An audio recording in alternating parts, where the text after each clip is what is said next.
Bonsoir à tous, bienvenue sur Info People. Je suis très heureuse de vous retrouver pour cette nouvelle édition d'Info People. Pour ceux qui ne connaissent pas la chaîne, si vous découvrez, si vous aimez bien la vidéo, surtout n'hésitez pas à vous abonner et à rester avec moi pour la sortie d'autres vidéos. Aujourd'hui, enfin, j'ai trouvé un petit peu de renseignements sur l'état de santé des victimes. Ça faisait des jours et même des heures que je cherchais, je ne trouvais rien. Et oui, nous n'avons que des infos sur toujours la même personne, sur Palmade, mais il ne nous donnait aucune info sur l'état de santé des victimes. J'ai enfin trouvé des infos, les infos qui vont, je sais, vous faire plaisir à tous, comme elles me font énormément plaisir à moi. Vous n'imaginez même pas. Bah oui, forcément, je suis très choquée par ce qui s'est passé, comme tout le monde, et j'attendais avec impatience d'avoir des bonnes infos. Et les infos que je vais vous donner sont très bonnes. C'est sur le plateau de Cyril Hanouna que le neveu du petit garçon qui était dans la voiture lors de l'accident avec Pierre Palmade, le neveu a enfin parlé, a enfin donné les infos sur la santé des victimes de sa famille. Donc Cyril lui a demandé alors comment vont les membres de ta famille. Il a expliqué que pour le conducteur, c'est toujours la même chose. Il est toujours plongé dans le coma. Comme il dit, il dort. Je l'avais dit dans d'autres vidéos, ça avait été très très compliqué pour lui parce que le pauvre homme est cassé, mais de partout. Il a été fracturé, mais de partout. Il n'y a que la tête qui n'a pas été fracturée. Il a eu aussi les organes qui ont bougé. Donc, dès le moment où ils essayent de le réveiller, à chaque fois, c'est une horreur. Ils souffrent tellement qu'ils sont obligés de le rendormir. Donc, le neveu dira que pour l'instant, il dort. Ils n'en savent pas plus. Ils attendent. Là où je vous dis que les infos sont très bonnes, c'est pour le petit garçon. Et là, ça me fait énormément plaisir, vous n'imaginez même pas. Parce que moi, cette histoire, ça me trotte dans la tête, mais depuis le début.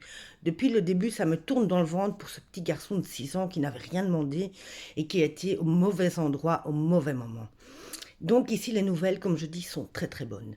Le petit garçon, comme je l'avais dit dans une autre vidéo, avait deux taches sur le cerveau et les médecins ne savaient pas réellement si ces taches allaient poser souci.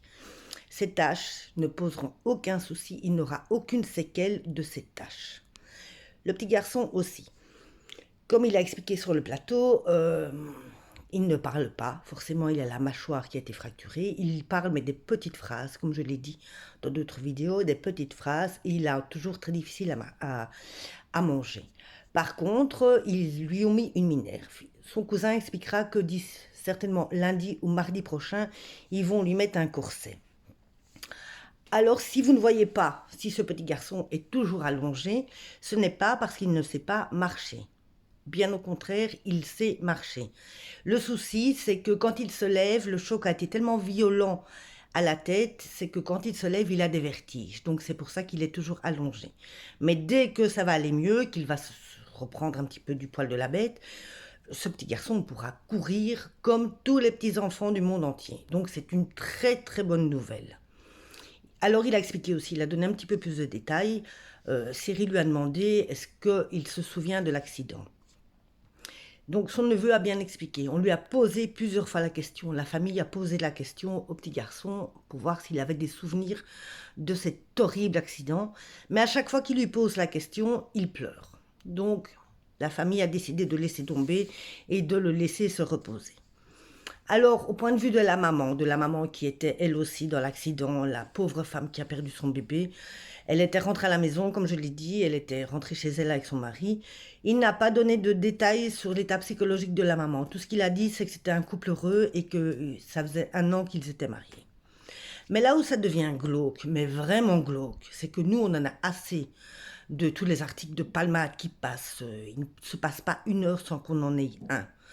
Donc nous, on en a assez, mais la famille en a assez aussi. Parce que eux, qui sont déjà dans cette détresse, une détresse absolue, doivent encore en plus supporter les journalistes. Et oui, comme il dit, on est harcelé par les journalistes. Ils vont frapper à toutes les portes de la famille, chez les oncles, les tantes.